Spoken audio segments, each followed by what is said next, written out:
siesta en eventjes op pad. Ik kwam Maria tegen in een kroeg, ze zat zachtjes te huilen. Ik troost haar meteen, gaf haar een drankje, maar dat liep uit de hand.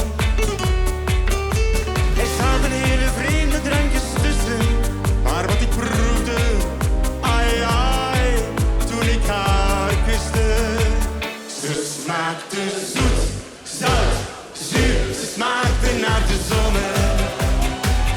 Ze smaakte goed, fout, puur, ze smaakte steeds naar mij. En het werd 4, 5 uur en ik lag in haar armen. En het was heel Spaans vuur, dus morgen nog een keer.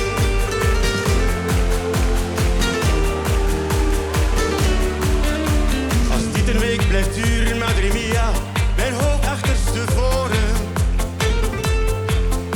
Geen man houdt ik op vol, als ik thuis kom, voor mij even geen kroeg. Er zaten hele vreemde drankjes tussen, maar wat ik proefde, ai ai, toen ik haar kuste. Ze smaakte zoet.